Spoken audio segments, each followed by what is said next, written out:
Coucou les petits chocolats, aujourd'hui on est sorti de l'hôpital et je vais un peu raconter en fait tout le côté non opératoire de l'histoire. Donc ça c'est Alexandre, maintenant vous le voyez bien parce que dans la dernière vidéo vous l'avez juste aperçu.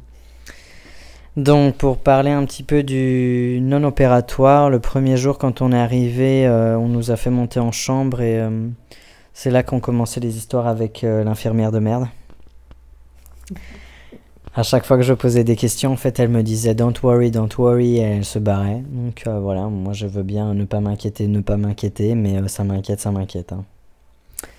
On a vu ce jour-là directement l'assistant. D'ailleurs, il s'est vanté que c'était le plus jeune des assistants du chirurgien. Moi, j'ai pas trop compris qu'est-ce que j'en ai à faire, mais bon. Et alors, lui, j'aime bien, c'est vous pouvez me poser toutes les questions que vous voulez. Hein. Puis je suis en plein milieu de lui poser une question. Il nous fait un check. Alors, je sais pas ce qu'ils ont avec les checks. Ouais. Check tout le temps, tout le monde check. Le chirurgien check, tout le monde check. Et il se barre. Donc je suis en train de lui poser une question, il se barre. Je suis genre ok, bon bah super. Le jour d'après, on a vu le cardiologue qui lui était le seul mec correct, mais il était très très vieux, il tapotait sur son écran, enfin sur son clavier avec un doigt. Mais alors il a écrit des sacrés textes, hein. Il y avait une feuille entière de texte qu'il a écrit avec un doigt, je vous dis pas le temps que ça a pris, je crois que le rendez-vous a pris 1h30 pour nous deux. Et il tapait avec un doigt à la fois, et alors il nous a fait remplir un dossier complet, donc l'histoire familiale, notre histoire à nous, tous les trucs, alors que moi, en pré-op, donc il y a très très longtemps, l'anesthésiste m'a demandé exactement les mêmes questions qu'il m'a posées. Donc moi j'ai rempli un dossier, j'ai fait un dossier moi-même avec toutes ces questions, en répondant à toutes ces questions. Et on me le fait refaire une fois sur place, voilà. On nous a fait aussi refaire une prise de sang à chacun. Alex a même dû en faire une autre le jour d'après.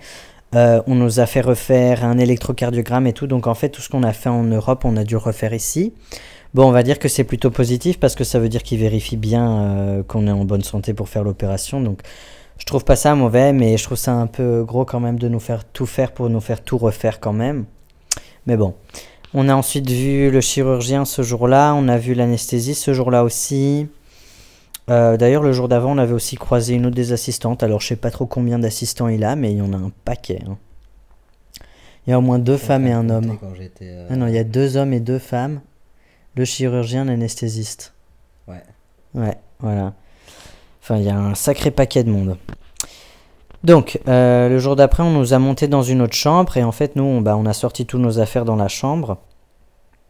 En pensant qu'on allait y rester, en fait. Et voilà, donc finalement, ça n'a pas été le cas. Donc, comme j'ai déjà parlé de l'opération dans l'autre vidéo, ça, je saute. Donc, le post-opératoire du premier jour s'est plutôt bien passé, je dois dire, à part moi qui avait beaucoup la nausée. Alex a énormément dormi ce jour-là. Par contre, il avait toujours l'impression d'avoir la vessie pleine. J'espère que ça, d'ailleurs, ça ira mieux maintenant. Bah, maintenant qu'ils ont bougé le truc, ça va quand même mieux. Hein. Ouais. Alors, à 8h du matin du jour d'après, il y a l'infirmière de merde qui est revenue pour nous dire qu'il fallait qu'on redescende à l'étage du bas. Alors, elle m'a dit ça. Moi, j'étais pas du tout d'accord. Je me suis énervé avec elle.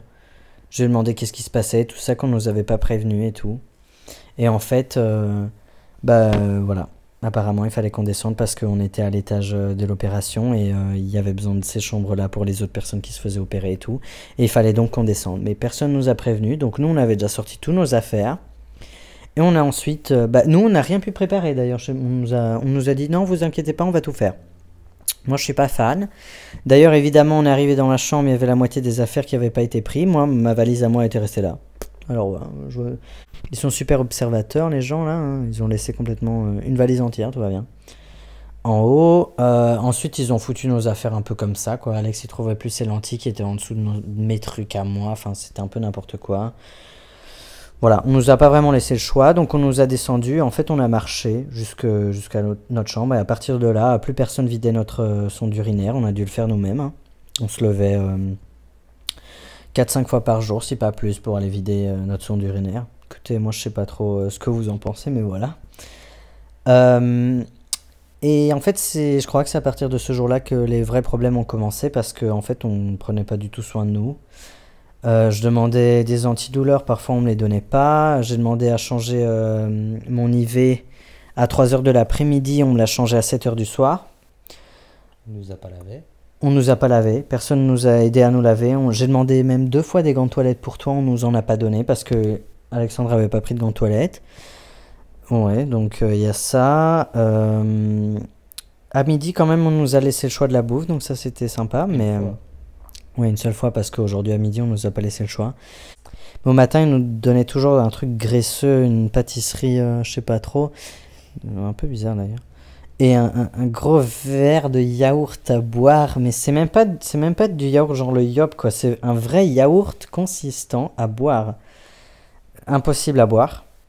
Euh, mais il y avait une infirmière très très gentille qui, elle, nous a ramené du thé 2 fois. Enfin, moi j'ai eu du thé 2 fois, t'as eu du thé seulement une Ouais. fois. Mais c'est parce qu'elle elle a dit que ça pourrait m'aider à moi avec mes nausées. D'ailleurs, je pense que mes nausées sont dues aux antibiotiques. Et ça, on va le vérifier à partir de demain, quand on sera sous un autre antibiotique que je connais, parce que je l'ai pris plusieurs fois quand je vivais en Italie. Donc normalement, celui-là, je le supporte bien. Si j'ai plus de nausées, on saura d'où ça vient. D'ailleurs, même cette gentille infirmière-là m'a dit que c'était pas normal que j'ai autant de nausées maintenant et que il fallait que j'en parle avec quelqu'un. Je lui ai demandé s'il fallait que j'en parle avec le chirurgien. Elle m'a dit que non parce que le chirurgien il ferait rien. Donc même elle, elle savait très bien que c'était de la grosse merde. D'ailleurs, je lui ai expliqué comment on nous traitait ici. Elle a dit qu'elle comprenait pas. Elle a été vraiment charmante. Le premier jour, elle était là en journée. Enfin, le jour où on s'est fait opérer, elle était là en journée, donc elle s'est occupée de nous en pré-op et un peu en post-op. Et puis le deuxième jour, elle était là seulement au soir, donc en fait, elle a passé toute la soirée avec nous hier soir. Elle est vraiment, vraiment super gentille. En fait, au soir, on nous a ramené des sandwichs que ni Alex ni moi ne mangeons. Et j'ai demandé à ce qu'on nous les change. Alors, bien évidemment, on nous a donné 2 infirmiers qui parlaient pas anglais. L'infirmière qui parlait anglais n'est même pas venue aujourd'hui. En fait, elle n'est pas venue du tout. Elle en avait plus rien à foutre, hein. On nous a laissé avec 2 infirmières qui parlaient pas anglais non plus. Ouais. Donc moi, j'ai fait ce que je pouvais avec Google Translate, mais apparemment celui-là, il a pas envie de fonctionner non plus, hein. Donc on leur dit un truc et ils comprennent autre chose. J'ai pas compris. Donc avec Google, j'ai essayé d'expliquer à la dame qui parlait pas anglais que on mangeait pas ses sandwichs et que je voulais juste un morceau de pain pour Alex, et moi je voulais bien le même truc mais juste sans leur fromage à tartiner bizarre que je saurais pas manger parce que si je le mange je vomis et si je mange pas je vomis, donc voilà. Mais finalement elle est jamais revenue. Elle est jamais revenue alors que j'avais aussi demandé un antidouleur. Elle me l'a jamais donné. Je sais pas. Et c'est là que 2 heures après, donc 2 heures après que j'ai demandé à ce qu'on change tout ça, il y a la gentille infirmière qui est arrivée et elle s'est occupée très bien de nous. Elle a donné un bol de Kellogg's à Alex avec du lait et à moi, elle m'a ramené des cracottes que j'ai à peine pu manger. De toute façon, j'ai vomi quand même, donc ça a servi à rien, mais voilà. Mais sans elle, je sais pas trop comment on aurait fait. Elle était vraiment charmante. En plus, elle a discuté un petit peu avec nous et tout. Non, elle était vraiment gentille, hein.